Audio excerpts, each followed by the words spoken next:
You're telling me he brought sand and hail? Let's find out Harrison of the Miami Metagross' master plan for week 1 right now.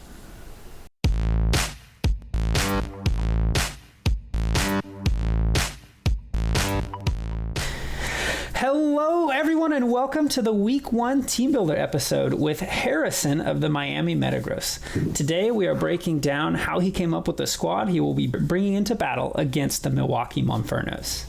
Harrison, how you doing, man? Yes, I'm doing great. I'm really excited to get into Week 1 of the GSPL. Me too. Really exciting. Yeah. I think we're going to have a good match. Yeah. Going in this week. I think so too. I'm excited that like we finally get to talk about Pokemon because it keeps feeling like we want to, but like we haven't been in like social situations where we can. So I'm excited. It's nice to finally nerd out and get into some numbers. Yes. All right. Well, take it away, sir. Yeah.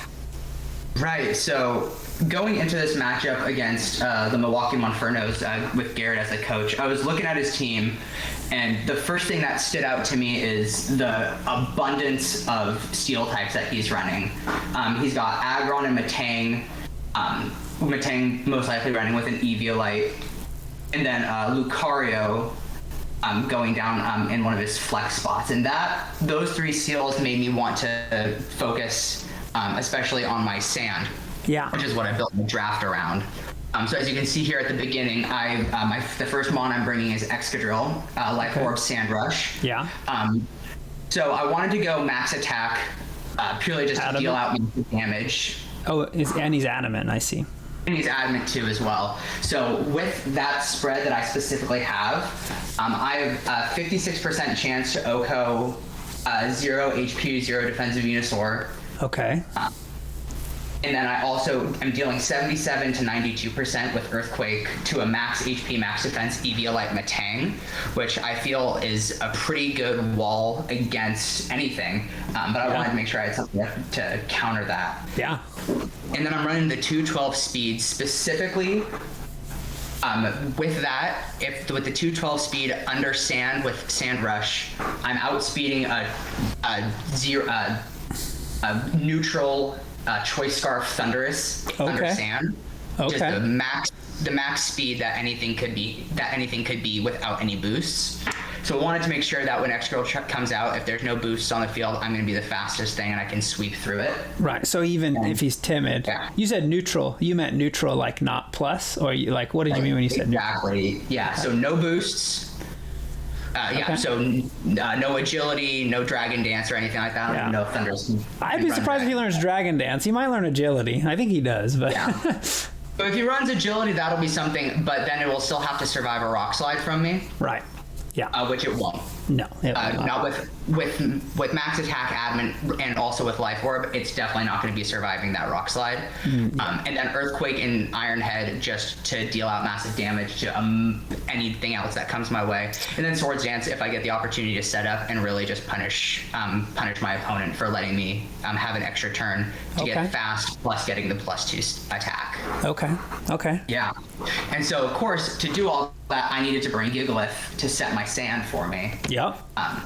So I got Gigalith here. I'm running it with Smooth Rock to get the extra turns of sand because I'm going very offensive this week. So I want to make sure that I have the maximum amount of turns of sand I can run to take advantage of Excadrill.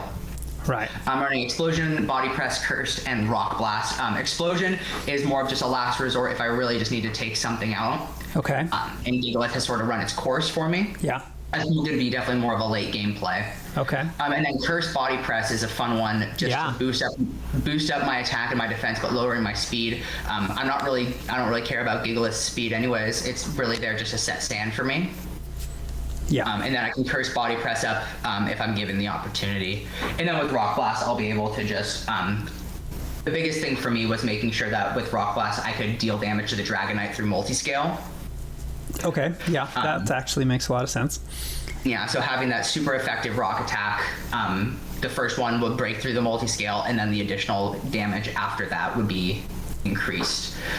Looking at Garrett's team, my biggest worry was a Dragon Dancing Dragonite. Yeah. So I wanted to make sure I had a couple of options to handle that should it come my way. And the Rock Blast on Gigalith is just one of them.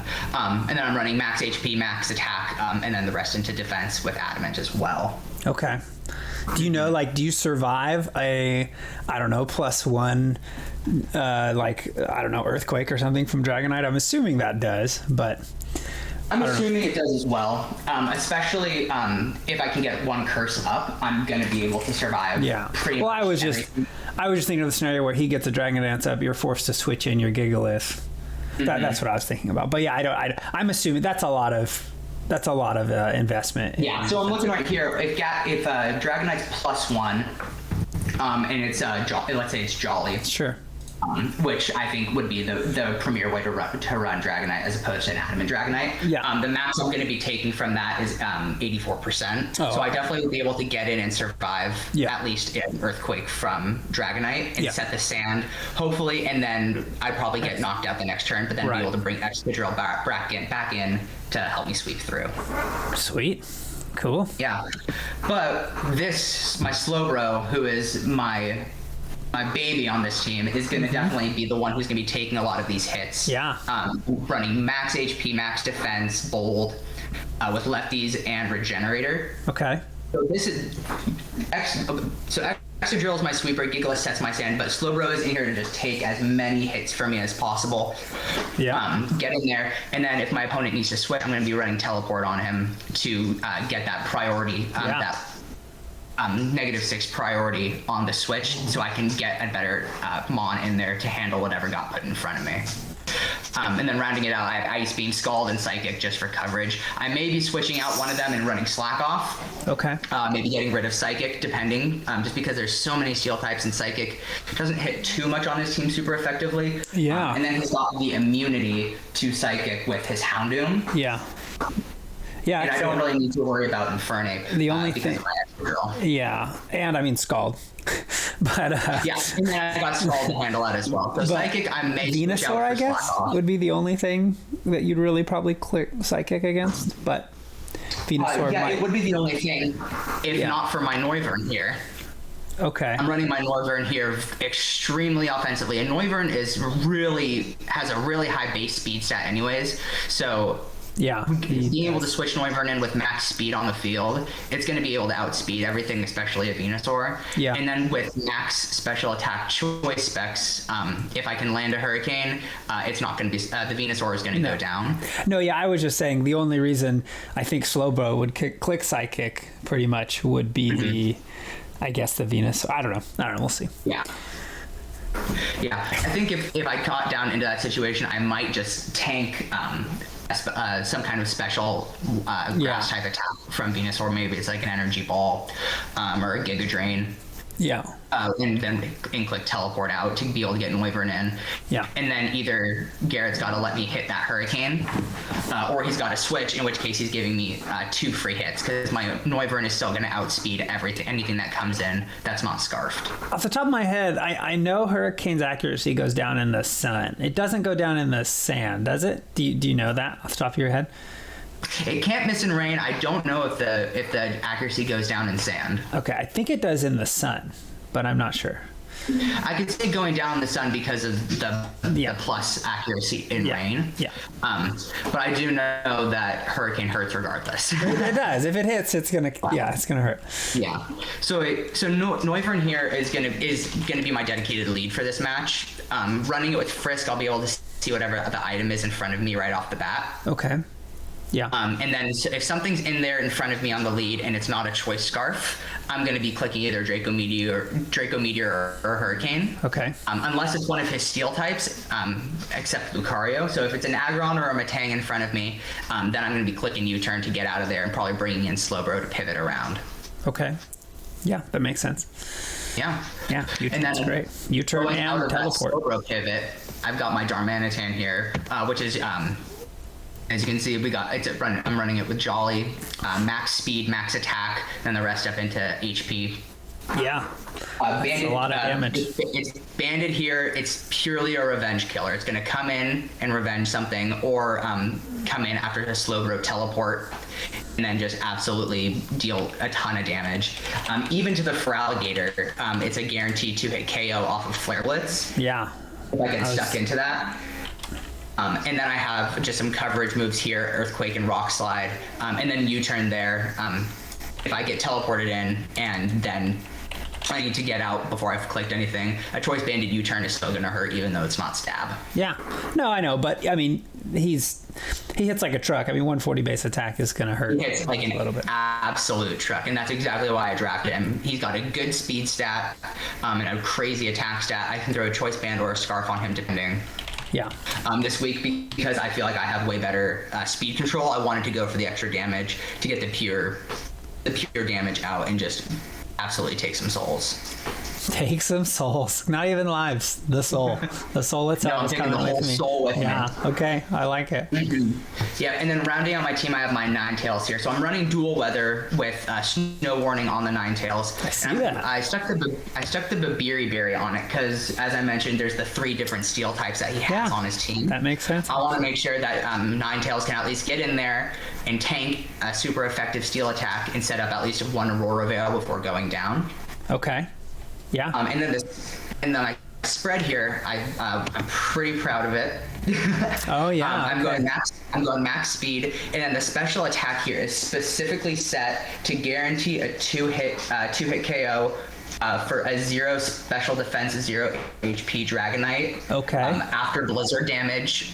After hail damage, if I do Blizzard and then Ice Shard following. Okay. So I'll be able to get the priority move on him and then knock out that Dragonite. Because that Dragonite is my biggest concern, so I wanted to make sure I had something to be able to completely wall it. Yeah. Yeah, no, that makes sense. I was wondering if you were going to, because I thought it made sense to bring the sand, because we were talking about it earlier, and I think he has 5 weaknesses to ground. But he also has 2 immunities, and those 2 immunities happen to be his tier 1s.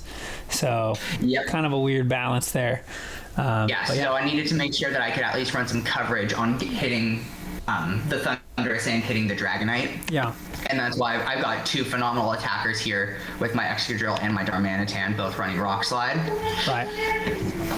And then I also have my NineTales here to just absolutely wall the Dragonite.